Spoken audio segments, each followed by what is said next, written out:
Salam sejahtera Malaysia, denyut nadi suara rakyat bergema di channel ini. Terima kasih kerana terus bersama dalam channel ini untuk mendapatkan berita terbaru setiap hari.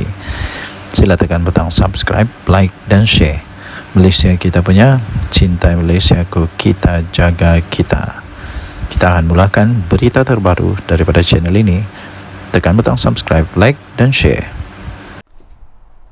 Salam sejahtera Malaysia, denyut nadi suara rakyat bergema di channel ini. Berita tentang PM Anwar, Datuk Sri Anwar Ibrahim, Perdana Menteri kita, tumbang letak jawatan.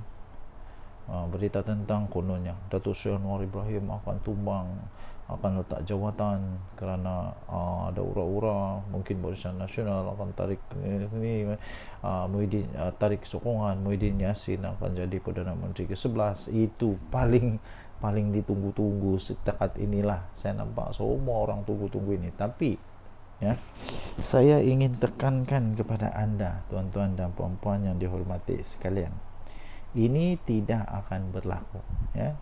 Ini tidak akan berlaku. Sehingga ada yang paling lucu, ada yang lucu juga, sampai ada orang lucu, saya rasa lucu, orang beri komen kepada video saya, kata begini, kalau Muhyiddin angkat sumpah, dia akan angkat sumpah di mana? Di planet Marik kah, di planet Pluto kah? Ada lagi yang lagi lucu, orang kata ya, dia akan angkat sumpah di Istana Negara, di tandas Istana Negara. Itu adalah komen-komen lucu lah. Okey, jadi saya dapat sahkan kepada anda bahawa semua itu tidak akan berlaku lah, tidak akan berlaku. PM Anwar tidak akan tumbang untuk pada ketika ini, untuk ketika ini. Kalaupun UMNO, saya pun tidak tahu dari mana orang boleh belajar matematik salah ni. Saya pun matematik saya bukanlah cemerlang sangat, tapi saya pandai kira juga. Kalau sekarang jumlah yang ada beri sokongan kepada Perdana Menteri Datuk Seri Anwar Ibrahim itu, kalau tolak dengan Barisan Nasional keluar daripada kerajaan pun tidak tumbang juga, tidak tumbang. Masih ada majoriti muda.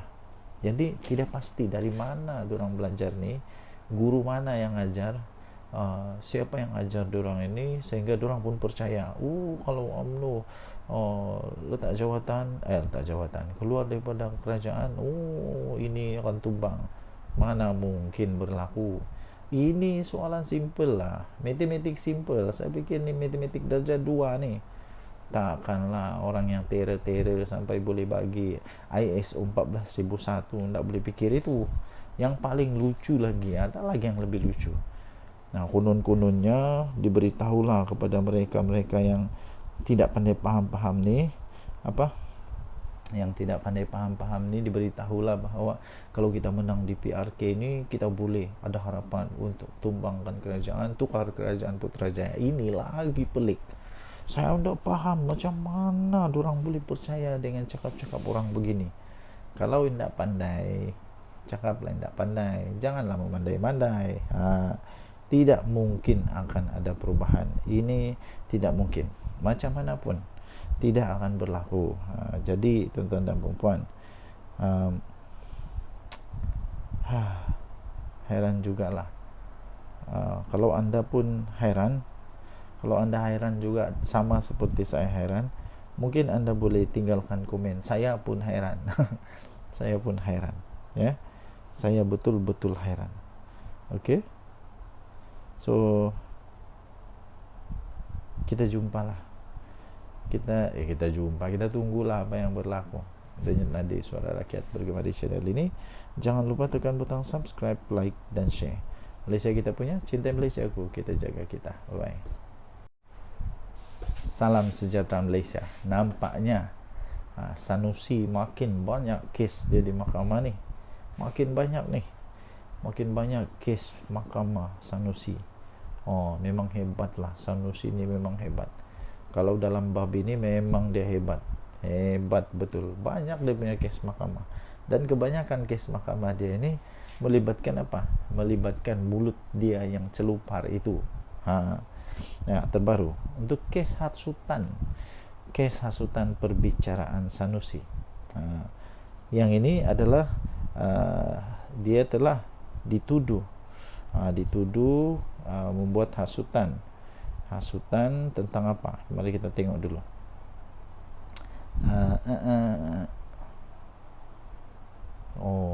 Dia telah dituduh menghasut, dan hukuman dia mengikut Seksyen 4, didakwa mengikut Seksyen 4-1-B Akta Hasutan 1948, dan beliau boleh dihukum mengikut Seksyen 4-1 Akta yang sama, membawa hukuman maksimum penjara 3 tahun atau denda 5.000 atau kedua-dua.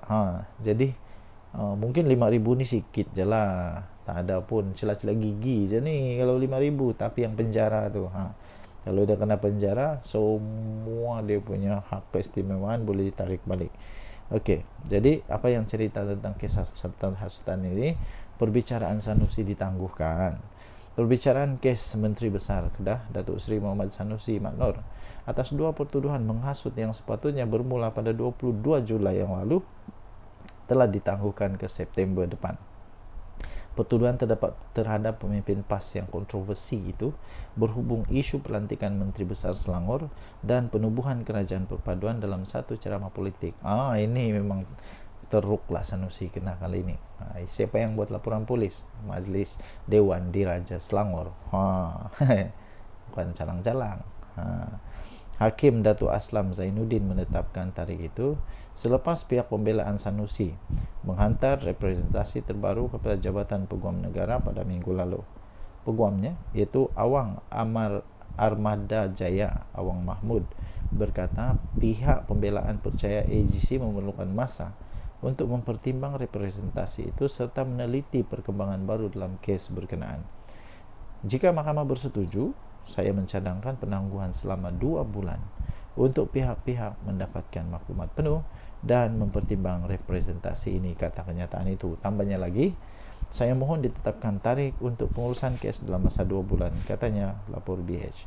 AGC pada Mei yang lalu mengesahkan telah menolak representasi yang dikemukakan oleh Sanusi bagi membatalkan 2 tuduhan menghasut yang dihadapinya oleh ahli Dewan Undangan Negeri Jeneri itu. Pada 18 Julai 2023, Sanusi yang juga pengerusi Perikatan Nasional PN Kedah mengaku tidak bersalah di Mahkamah Session Selayang atas 2 pertuduhan berkenaan. Kes itu kemudian dipindahkan ke Mahkamah Tinggi Shah Alam 1 Februari yang lalu untuk dibicarakan. Ketua Pengarah Pilihan Raya PAS itu juga mengemukakan representasi kepada AGC untuk membatalkan 2 pertuduhan dihadapinya, tetapi representasi itu ditolak. Mahkamah sebelum ini telah menetapkan 23, 29 dan 30 hari bulan serta 5, 6, 9, 12. Salam sejahtera Malaysia. Denyut nadi suara rakyat bergema di channel ini. Belum pun bermulanya kempen untuk PRK negeri, adun negeri, sudah ada keyakinan besar daripada kerajaan perpaduan bahawa tempat ini bakal dirampas oleh kerajaan perpaduan. Adakah mereka boleh mengalahkan PAS Bersatu Perikatan Nasional di Dunegiri? Tinggalkan komen anda. Okey. So, siapa yang sangat sangat yakin bahawa PAS akan kalah atau Bersatu akan kalah di sana, tidak lain tidak bukan bekas orang besar PAS sendiri, bekas orang besar PAS sendiri, yang memang sudah tahu selok belok PAS macam mana, yang sudah tahu permainan politik PAS macam mana. Akhirnya dia kata yakin kerusi Dun Negeri milik perpaduan. Ini dari harapandaily.com juga bertarikh 22 Julai. Amanah yakin kerusi Dun Negeri milik perpaduan. Presiden Amanah Datuk Seri Muhammad Sabu optimis kerusi Dewan Undangan Negeri Dun Negeri mampu ditawan oleh kerajaan perpaduan. Saya tidak kisahlah siapa yang menang sebenarnya, tapi saya suka kalau kerajaan perpaduan menang. Kenapa? Supaya nanti ada cukup pembangkang bertambah pembangkang di Dewan Undangan Negeri di mana tempat negeri ni, di Kelantan kalau tidak silap. Kenapa? Supaya adalah semakin bagus, semakin padulah, semak dan imbang untuk kerajaan Kelantan. Tidaklah tiada yang bangkang, tiada yang sokong, nanti semua sokong saja. Jadi katanya Pakatan Harapan melancarkan jentera seawal mungkin, bertujuan untuk membolehkan gerak kerja disusun dengan kemas dan mantap. Dia kata, supaya apabila masuk tempo berkempen nanti, kita dapat bergerak seiring dengan parti-parti komponen dalam kerajaan perpaduan bagi memastikan kemenangan. Jentera pilihan raya PH Kelantan telah pun dilancarkan, dan saya yakin dengan gerak kerja Barisan Nasional, kerusi negeri ini mampu dimenangi semula, dia kata. Saya ucapkan syabas dan tahniah kepada seluruh jentera pilihan raya PH Kelantan atas kesiapsiagaan ini, katanya. Suruhanjaya Pilihan Raya SPR telah menetapkan hari penamaan calon dan pengundian awal PRK negeri masing-masing pada 3 Ogos dan 13 Ogos. Jadi manakala 17 Ogos sebagai hari mengundi, kerusi Dun Negeri menjadi kosong selepas Speaker Dewan Undangan Negeri Kelantan, Datuk Muhammad Amar Nik Abdullah, telah mengumumkan kekosongan selepas adun, iaitu Muhammad Azizi Abu Naim digugurkan keahliannya oleh Bersatu pada 13 Jun yang lalu. Pada 18 Julai lalu, BN Kelantan mengumumkan Ketua Pemuda UMNO Negeri, iaitu Muhammad Azmawi Fikri Abdul Ghani sebagai calon PRK Dun Negeri. Kali ini Ketua Pemuda UMNO Negeri, UMNO lawan Bersatu kali ini. Tapi Bersatu entah aku pun tak tahu, tak faham juga kenapa Bersatu tak berani pakai lambang sendiri, kenapa Bersatu tak berani pakai lambang Perikatan Nasional, tapi pun mau pinjam juga lambang PAS. Takut kalah.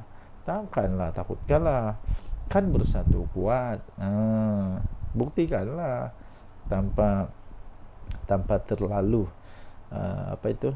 terlalu berharap sangat dengan PAS pun boleh menang. Ini terpaksa pula pakai terpaksa pula pakai logo daripada PAS. Entah kenapa. Mungkin anda tahu, tinggalkan komen. Denyut Nadi Suara Rakyat bergema di channel ini. Jangan lupa tekan butang subscribe, like dan share. Bye-bye. Salam sejahtera Malaysia. Denyut Nadi Suara Rakyat bergema di channel ini. Ada juga kebenarannya bila kawan saya kata PAS ni pelik sikit. Kalau dia buat tidak salah.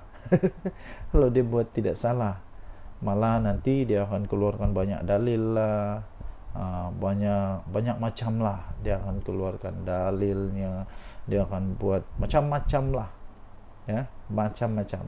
Tapi kalau orang lain buat, semuanya salah. Semua salah, tak ada yang betul kalau orang lain buat. Tapi kalau dia buat, mesti ada dalilnya. Anda setuju kah dengan kawan saya punya kata itu? Kadang-kadang ada benarnya. Termasuk satu ni lah. Waktu DAP bersama dengan PAS, okey je. Nama itu waktu itu kalau saya tidak silap, nama dia Pakatan Rakyat. Waktu itu Pakatan Rakyat, kalau saya tidak silap. Pernah juga di dalam pentas ceramah duduk sebelah Lim Kit Siang adalah Tok Guru Hadi Awang. Kalau tidak silap dialah kot. Kalau saya tidak silap lah. Kalau saya silap bagi tahu lah. Tapi tiada pula orang bising. Malah walaupun semua waktu itu semua okey je. Okey je. Tapi ni ada satu ni. Tiba-tiba saja bila UMNO bersama dengan PAS, seolah-olah Malaysia ni bakal kiamat. Seolah-olah Malaysia ni bakal hancur lah, musnah lah, macam-macam lah. Tiada pula PAS DAP bising, tapi UMDAP semua bising. Ini Ketua UMNO Labuan kasih tempelak dengan kau punya PAS. Jadi walaupun sekalian, apa pula kata anda?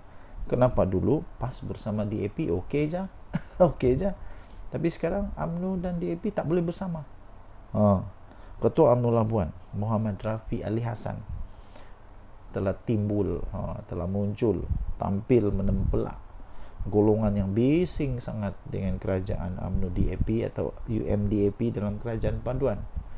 Katanya keputusan menjalinkan kerjasama itu bukannya disebabkan anak murid mau mengikut cakap guru. Sebaliknya ia untuk menyelamatkan parti. Katanya keputusan kita bersama dengan kerajaan perpaduan bukan pada waktu zaman kami bersetuju kerana menghormati titah daripada di-Pertuan Agong dan untuk menyelamatkan negara yang tiada kerajaan. Kemudian dia kata, kita bergabung dengan DAP ini selepas pilihan raya umum, bukan sebelum pilihan raya. Betul atau tidak? Betul lah. Mana ada UMNO jadi geng kepada Pakatan Harapan, terutamanya DAP dalam pilihan raya? Tidak. Tapi hanya sanggup bekerjasama dengan DAP selepas Agong mengeluarkan titah.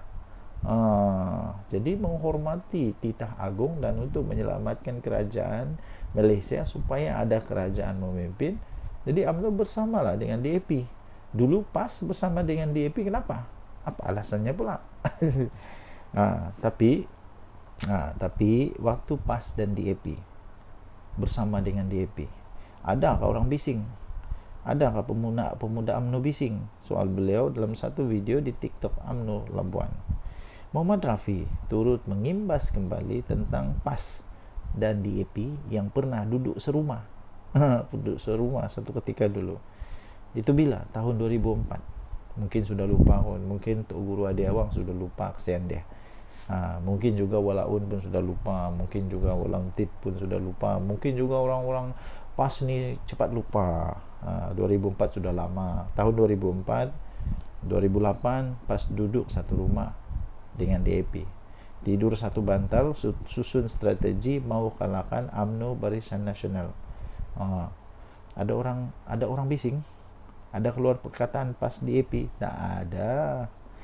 2018 bersedap waktu bersatu dengan PAS, ada orang bising. UMDAP semua orang bising. Yang paling bising kita pula adalah UMNO yang paling bising daripada yang di luar. Yang paling bising kita pula dalam UMNO yang paling bising daripada orang di luar. Tempelak beliau lagi. Jadi tuan-tuan dan puan-puan yang dihormati sekalian, itulah yang terjadi. Sila tinggalkan komen untuk mendapatkan berita atau cerita lengkap tentang ini. Anda boleh masuk di dalam harapandaily.com. 22 Julai tajuk dia, tiada pula PAS DAP, tapi UMDAP semua orang bising. Tempelak ketua UMNO Labuan. Kita jumpa lagi. Bye bye. Salam sejahtera Malaysia. Denyut nadi suara rakyat bergema di channel ini. Sebelum kita teruskan, saya nak minta tolong untuk anda tinggalkan komen. Adakah anda suka kerajaan yang ada sekarang ini? Tinggalkan komen juga apa pendapat anda dengan pembangkang yang ada sekarang ini. Adakah pembangkang-pembangkang ini betul-betul jujur? Adakah pembangkang-pembangkang ini betul-betul ikhlas hatinya? Adakah mereka betul-betul orang kata suci, murni, mulus, tak ada dosa dan sebagainya? Anda boleh tinggalkan komen anda, tapi janganlah mengutuk-ngutuk ya, jangan memfitnah, jangan mengutuk, jangan juga keluarkan kata-kata yang tak baik. Anda boleh komen. Okey, so terbaru ada satu pendedahan yang cukup dahsyat. Ini cukup dahsyat. Saya fikir pemimpin PN ini akan bingung, pening kepala jugalah. Soalnya biasalah, siapa yang nak masuk politik, mau tidak mau kamu akan jadi sasaran, akan jadi sasaran kepada paparazi. Dulu paparazinya hanya wartawan tahu. Sekarang paparazinya bukan hanya wartawan, malah seluruh netizen akan jadi paparazi. Malah paparazi dari netizen itu lebih hebat. Kadang-kadang lebih hebat daripada pemberita sekalipun. Terbaru ini ada satu pendedahan terbaru ya, tuan-tuan dan puan yang dihormati sekalian. Kereta hebat betul. Tapi sebelum itu saya mau tanyalah, apa ini maksud zuhud ini? Apa maksud zuhud ini? Sampai saya pun tidak tahu apa ini zuhud. Maklumlah, saya ini budak baru belajar, jadi ada istilah-istilah yang tidak pernah dengar. Contoh yang saya pernah dengar ni zuhud. Apa ini zuhud? ZUHUD, zuhud.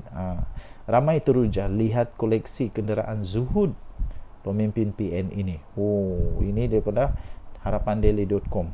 Tarik dia 23 Julai. Ini dia. Oh, gambar dia. Ui, cantik gila kereta ni. Kereta Ford. Tular sejumlah banyak ni. Sejumlah koleksi kenderaan, bukan kelas maharin, yang dikaitkan dengan seorang pemimpin Perikatan Nasional. Keupayaan pemimpin berkenaan dalam memiliki kenderaan-kenderaan terbabit telah mengundang persoalan, sehingga ada yang mengaitkan dengan Suruhanjaya Pencegahan Rasuah Malaysia SPRM. Menurut perkongsian daripada seorang pengguna X, dulunya Twitter, sekarang X, iaitu @saiful_adn, dapat dilihat kereta dan motosikal berkuasa tinggi itu yang juga memiliki nombor pendaftaran kenderaan yang cukup istimewa. Gambarnya ini. Itu. Semakan daripada Harapan Daily mendapati bagi model motosikal otomatik AT di bawah siri Honda X ADV yang terpampang di media sosial itu, harganya itu bermula daripada Rp63.299.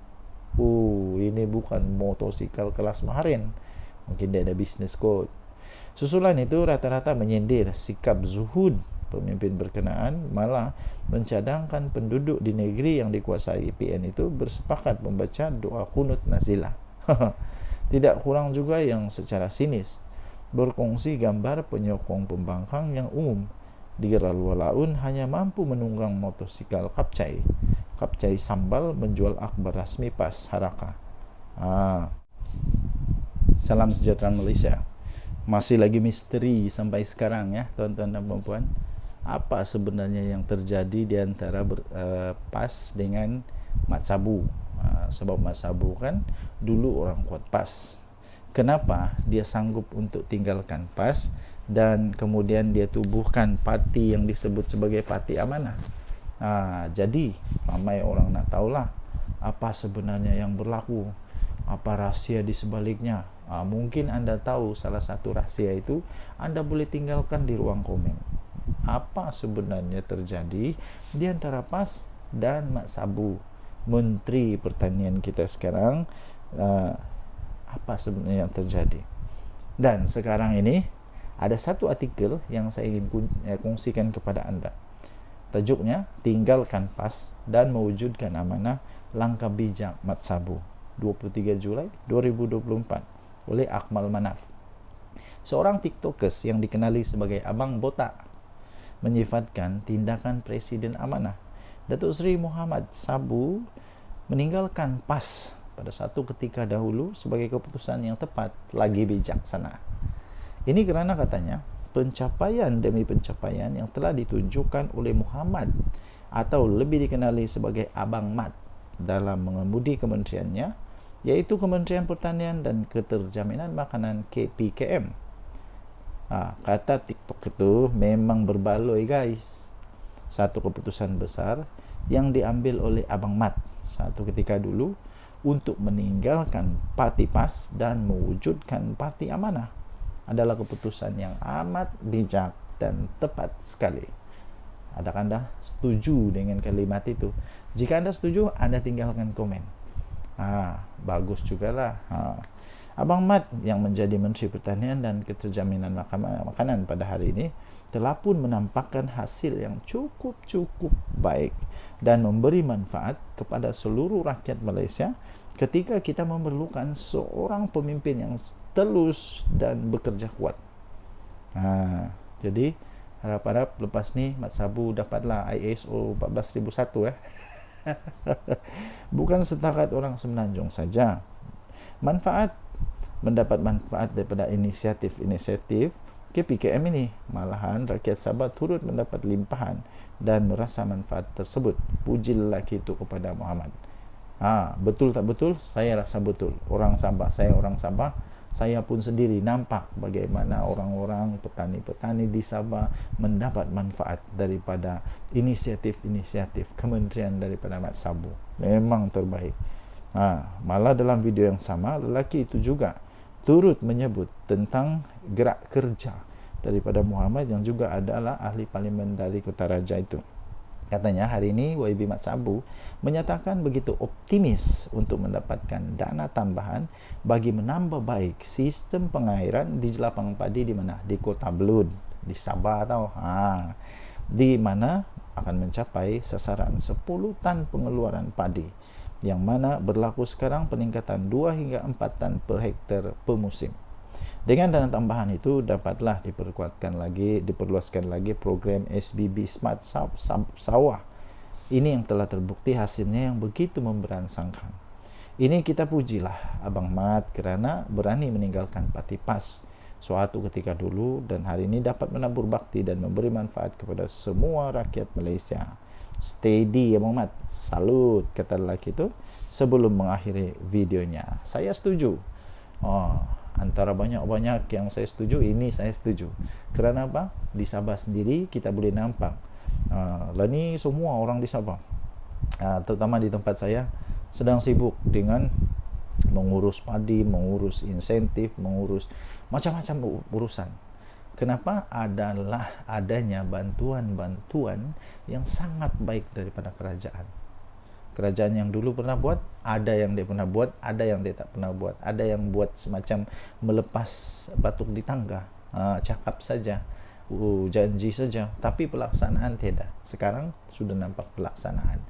Denyut Nadi, suara rakyat bergema di channel ini. Jangan lupa tekan butang subscribe, like dan share. Malaysia kita punya, cintai Malaysiaku, kita jaga kita. Bye-bye. Salam sejahtera Malaysia. Denyut Nadi, suara rakyat bergema di channel ini. Tuan-tuan dan puan-puan yang dihormati sekalian, ada satu tajuk artikel berita yang cukup mengejutkan saya. Anda tinggalkan komen apa pendapat anda dengan tajuk berita ini, yaitu PAS sedang diperalatkan bersatu. Betulkah bersatu sedang memperalatkan PAS? Betulkah bersatu sedang tunggang PAS? Tapi kalau betul, takkanlah PAS tak sedar. Takkanlah PAS terus membiarkan dia diperalatkan oleh bersatu untuk kepentingan politik bersatu. Takkanlah orang-orang bijak macam Hadi Awang, macam Tuan Guru Tuan Ibrahim Tuan Man, ya kan, sampai bagi sijil ISO, mesti orang yang hebat, pandai, bijak. Takkanlah mereka tak sedar mereka sedang diperalatkan kalau betul PAS sedang diperalatkan oleh bersatu. Nah, ini daripada Harapan Daily. Walaupun Muhyiddin pernah berkata maksud PAS itu adalah parti ajaran sesat. Dulu Muhyiddin pernah cakap rupanya. Mahathir mengkritik PAS. Punca berlaku peristiwa Mamali. Wan Ahmad Faisal pula pernah berkata penyokong PAS bodoh. PAS tetap menerima mereka. Ini satu ketika dulu. Mungkin sudah dilupakan, tapi orang-orang di Malaysia tidak akan lupa itu. Sebab kenapa? Dirakam, ditulis di newspaper, di YouTube mungkin pun ada. Ketika Muhyiddin Yassin kata apa? Ketika dia kata PAS itu parti ajaran sesat. Ketika waktu Mahathir mengkritik PAS, kononnya punca peristiwa Mamali. Kemudian Wan Ahmad Faisal pula pernah kata penyokong PAS ni bodoh. Jadi sekarang siapa yang bodoh? Ini lucu. Sedangkan walaupun Datuk Seri Anwar Ibrahim tidak pernah menyesatkan PAS, DAP pun tidak pernah memperbodohkan penyokong PAS atau membodohkan penyokong PAS. Amanah pun tidak pernah pun untuk membinatangkan PAS. Ketiga parti ini tetap dianggap musuh. Entah tiba-tiba Mahathir jadi kawan, Ahmad Faisal yang kata penyokong PAS bodoh tu pun jadi kawan, Muhyiddin yang kata PAS itu maksudnya parti ajaran sesat pun jadi kawan. Sebenarnya Muhyiddin sangat licik dalam permainan politik. Muhyiddin menggunakan Tun Mahathir untuk menjatuhkan Tun Abdullah Badawi, sehingga Pak Lah menzahirkan duka cita sikap Muhyiddin itu di pentas terbuka. Kemudian Muhyiddin cuba menjatuhkan Najib, kononnya kes 1MDB. Sebelum dijatuhkan, Najib telah pun bertindak lebih awal menjatuhkan Muhyiddin daripada kerusi timbalan Perdana Menteri. Tidak berputus asa, Muhyiddin sanggup menyembah Anwar di penjara. Ihsan Anwar merestukan Bersatu untuk bersama dengan Pakatan Harapan. Selepas PH berjaya memenangi PRU14, Muhyiddin mengkhianati Mahathir dan Anwar. Akhirnya dia menjadi Perdana Menteri. Sebenarnya Bersatu tidak pun mampu untuk memenangi satu pun kerusi tanpa PAS. Jika tidak percaya, cubalah PAS ambil sikap lepas tangan untuk PRK Negeri. Bersatu akan kena TKO, confirm plus guarantee. Ketika Muhyiddin menjadi Perdana Menteri, dia tidak lantik timbalan Perdana Menteri dari PAS. Malah Muhyiddin tidak pun mempercayai ulama PAS untuk memegang portfolio Menteri Agama. Mungkin Muhyiddin masih yakin kenyataannya bahawa PAS ini bermakna parti ajaran sesat. Tapi bila dah jadi kerajaan, Bersatu pula yang banyak bolot jawatan penting dalam kabinet. Manakala PAS hanya diberi jawatan berportfolio rendah dan jawatan pengerusi GLC saja. Bahkan semasa Muhyiddin Yassin jadi Perdana Menteri pun, dia lantik Ismail Sabri dari UMNO sebagai TPM. Sedangkan UMNO bukannya sebahagian daripada Perikatan Nasional. Mengapa tidak dilantik calon daripada PAS? Dan berbagai skandal mahkamah memimpin pemimpin-pemimpin daripada Bersatu, dari presiden hingga naib presiden mereka yang melibatkan anak dan menantu, dilihat PAS menjadi tukang cuci dosa-dosa tersebut. Saya tertarik dengan ulasan veteran daripada UMNO, Mustafa Yaakob, yang Bersatu, yang menyifatkan Bersatu ini tidak mampu bertanding atas kekuatan sendiri, tetapi terpaksa menumpang kekuatan sekutunya, yaitu PAS. Bersatu terpaksa pula menggunakan logo PAS untuk bertanding di PRK Dun Negeri yang akan diadakan 17 Ogos ini. Bersatu tak berani menggunakan logo sendiri atau logo Perikatan Nasional di Negeri. Sebab mereka tahu pengundi PAS tidak akan mengundi calon Bersatu. PAS dan PN hanyalah kuda tunggangan Bersatu, di mana mereka digunakan untuk menggerakkan jentera bagi pihak Bersatu. Maklumlah, Bersatu bukannya ada kekuatan jentera pun. Nampak tak betapa hinanya kedudukan PAS dalam PN? Eloklah PAS tunggang agama, Bersatu pun tunggang PAS, kata tulisan ini. Okey, jadi anda boleh baca ini di di harapandaily.com 23 Julai 2024, ditulis oleh Norman Radzwan.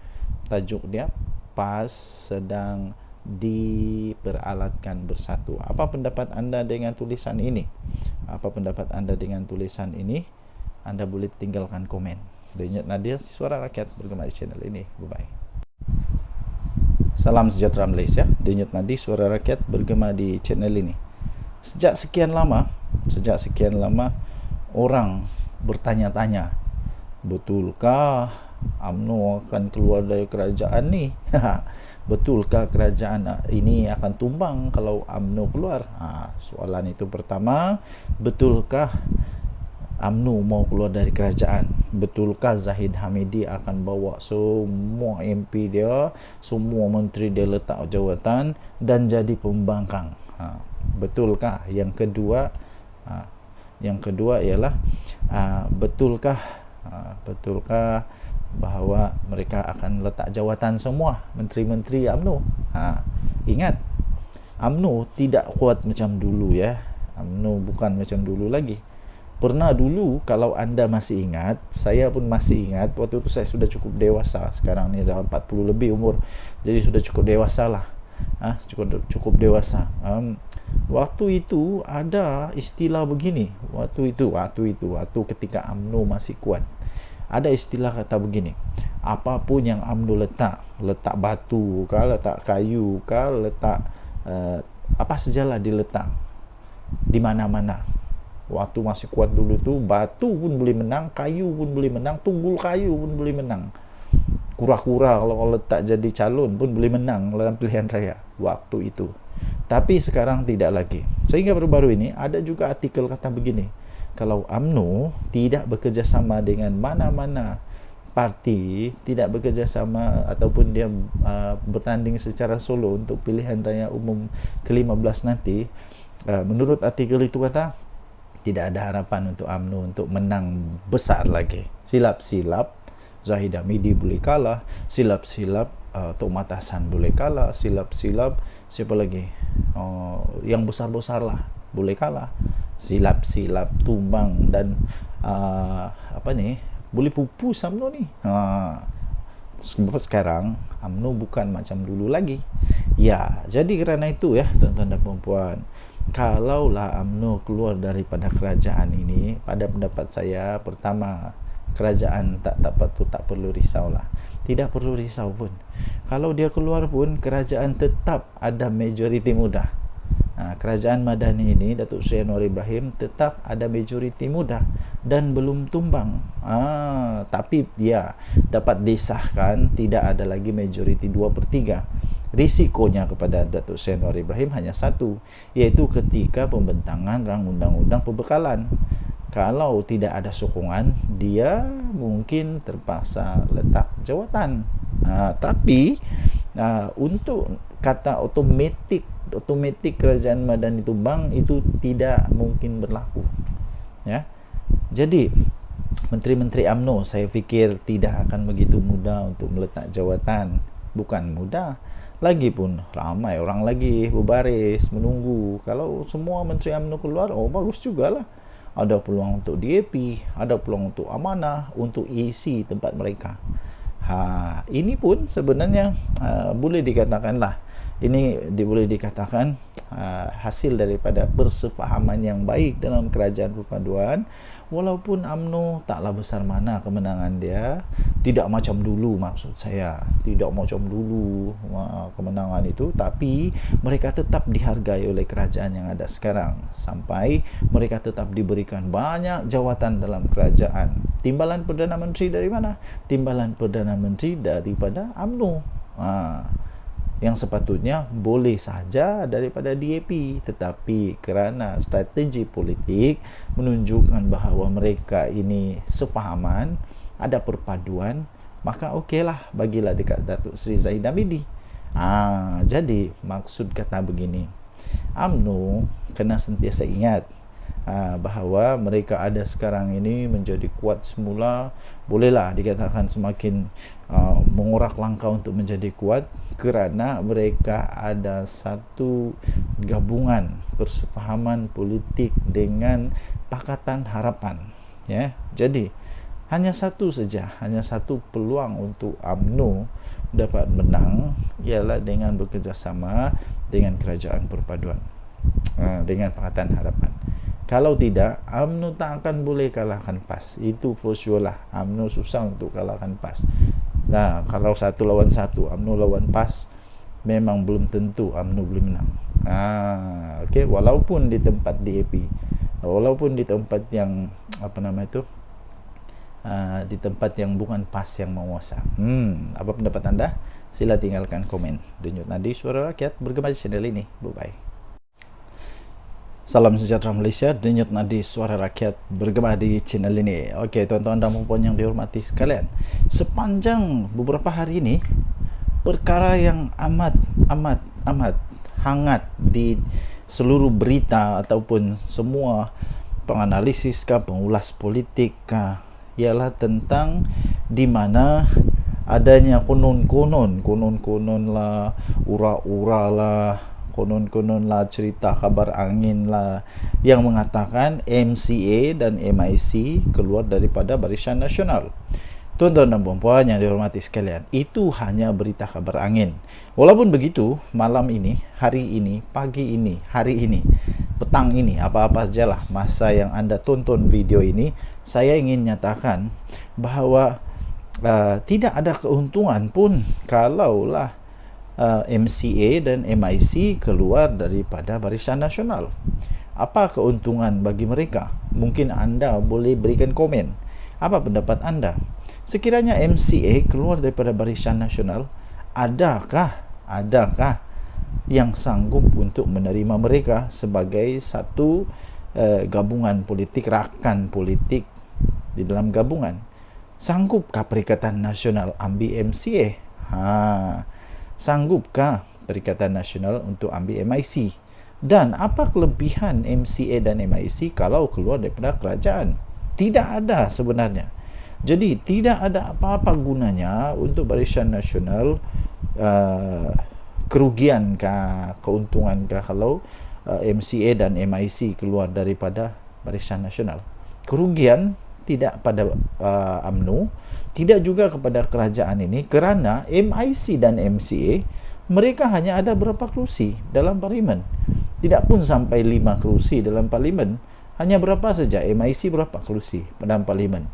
Tidak akan menggugat apa-apa, tidak akan menjadikan kerajaan yang sekarang ada ini tumbangkah, apalagi kalau tukar kerajaan, tidak mungkin akan berlaku. Walaupun sebenarnya secara faktanya pun, andai kata Barisan Nasional semua keluar daripada kerajaan pun, kerajaan Madani ini tidak akan tumbang pun, tetap akan kekal menjadi kerajaan sekurang-kurangnya sampai pada PRU 16 nanti. Tuan-tuan dan puan yang dihormati sekalian, jika begitu, apa sebenarnya sebab untuk Barisan Nasional kehilangan MCA dan MIC? Tidak ada apa-apa sebab pun. Lainlah kalau kita cakap tentang UMNO, mungkin mereka kecewa tentang Najib Razak, mungkin mereka kecewa tentang banyak perkara-perkara yang mungkin saja. Tapi untuk MIC dan MCA tidak ada apa-apa isu pun yang mereka boleh timbulkan. Mereka malah perlu bersyukur, berterima kasih kepada kerajaan ini, kerana walaupun jumlah mereka yang sedikit macam tu pun, tapi tetap dianggap amat penting oleh kerajaan Madani ini. Jadi tuan-tuan dan puan yang dihormati sekalian, pada pendapat saya, ini pendapat saja ya, semua orang ada pendapat masing-masing. Anda boleh bantah, Anda boleh bangkang pendapat yang saya utarakan ini, terpulang kepada Anda. Sekiranya MIC dan MCA nak keluar, kalau pendapat saya, UMNO tak payah nak tergeh-geh pun, untuk pujuk MCA atau MIC ni. Biar pergi kat mereka lah. Mereka nak pergi bergabung dengan PAS kah, nak bergabung dengan Bersatu kah, terpulanglah. Mau buat pergabungan baru. Kalau sekarang ini ada Perikatan Nasional, mungkin selepas ini ada Perikatan Paling Nasional. Tak kisahlah. Yang penting pada pendapat saya, kalau mereka nak keluar, biar pergi kat mereka. Mungkin mereka suka untuk jadi pembangkang, dipersilakan. Tapi setakat ini semua itu hanya kabar angin. Dan kalau mereka keluar pun, tiada apa-apa pun kerosakan kepada kerajaan ini. Jadi apa pendapat anda? Sila tinggalkan komen anda. Sekiranya MCA dan MIC mau keluar, apa pendapat anda? Betulkah mereka mau keluar? Mungkin anda ada sumber yang lain yang mengatakan mereka mau keluar. Tapi pada pendapat saya, tidak akanlah mereka keluar untuk setakat ini, kerana tidak ada apa-apa keuntungan pun. Dan saya fikir UMNO tidak akan tergugat pun. UMNO tidak pun rasa kecil hati kalau mereka keluar. Tinggalkan komen, tekan butang subscribe, denyut nadi Suara Rakyat bergema di channel ini. Bye-bye. Salam sejahtera Malaysia, denyut nadi Suara Rakyat bergema di channel ini. Okey, tuan-tuan dan puan yang dihormati sekalian, sepanjang beberapa hari ini, perkara yang amat hangat di seluruh berita ataupun semua penganalisis pengulas politik ialah tentang di mana adanya konon-konon lah, ura-ura lah, konon lah, cerita kabar angin lah yang mengatakan MCA dan MIC keluar daripada Barisan Nasional. Tuan-tuan dan puan yang dihormati sekalian, itu hanya berita kabar angin. Walaupun begitu, malam ini, hari ini, pagi ini, hari ini, petang ini, apa-apa sajalah masa yang anda tonton video ini, saya ingin nyatakan bahawa tidak ada keuntungan pun kalaulah MCA dan MIC keluar daripada Barisan Nasional. Apa keuntungan bagi mereka? Mungkin anda boleh berikan komen. Apa pendapat anda? Sekiranya MCA keluar daripada Barisan Nasional, adakah yang sanggup untuk menerima mereka sebagai satu gabungan politik, rakan politik di dalam gabungan? Sanggupkah Perikatan Nasional ambil MCA? Sanggupkah Perikatan Nasional untuk ambil MIC? Dan apa kelebihan MCA dan MIC kalau keluar daripada kerajaan? Tidak ada sebenarnya. Jadi tidak ada apa-apa gunanya untuk Barisan Nasional kerugiankah, keuntungankah kalau MCA dan MIC keluar daripada Barisan Nasional? Kerugian tidak pada UMNO, tidak juga kepada kerajaan ini, kerana MIC dan MCA mereka hanya ada berapa kerusi dalam parlimen. Tidak pun sampai 5 kerusi dalam parlimen. Hanya berapa saja, MIC berapa kerusi dalam parlimen. Tidak akan menggugat apa-apa. Tidak akan menjadikan kerajaan yang sekarang ada ini tumbang, apalagi kalau tukar kerajaan, tidak mungkin akan berlaku. Walaupun sebenarnya secara faktanya pun, andai kata Barisan Nasional semua keluar daripada kerajaan pun, kerajaan Madani ini tidak akan tumbang pun, tetap akan kekal menjadi kerajaan sekurang-kurangnya sampai pada PRU 16 nanti. Tuan-tuan dan puan yang dihormati sekalian, jika begitu, apa sebenarnya sebab untuk Barisan Nasional kehilangan MCA dan MIC? Tidak ada apa-apa sebab pun. Lainlah kalau kita cakap tentang UMNO, mungkin mereka kecewa tentang Najib Razak, mungkin mereka kecewa tentang banyak perkara-perkara yang mungkin saja. Tapi untuk MIC dan MCA tidak ada apa-apa isu pun yang mereka boleh timbulkan. Mereka malah perlu bersyukur, berterima kasih kepada kerajaan ini, kerana walaupun jumlah mereka yang sedikit macam tu pun, tapi tetap dianggap amat penting oleh kerajaan Madani ini. Jadi tuan-tuan dan puan yang dihormati sekalian, pada pendapat saya, pendapat saja ya, semua orang ada pendapat masing-masing. Anda boleh bantah, Anda boleh bangkang pendapat yang saya utarakan ini, terpulang kepada Anda. Sekiranya MIC dan MCA nak keluar, kalau pendapat saya, UMNO tak payah nak tergeh-geh pun, untuk pujuk MCA atau MIC ni. Biar pergi kat mereka lah. Mereka nak pergi bergabung dengan PAS kah, nak bergabung dengan Bersatu kah, terpulanglah. Mau buat pergabungan baru. Kalau sekarang ini ada Perikatan Nasional, mungkin selepas ini ada Perikatan Paling Nasional. Tak kisahlah.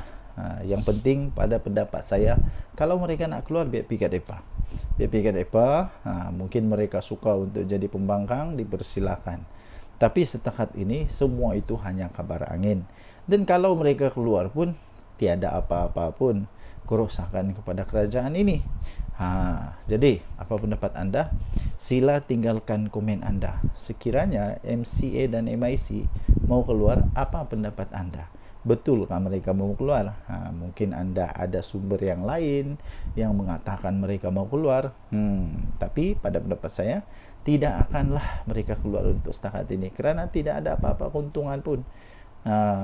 Dan saya fikir UMNO tidak akan tergugat pun. UMNO tidak pun rasa kecil hati kalau mereka keluar.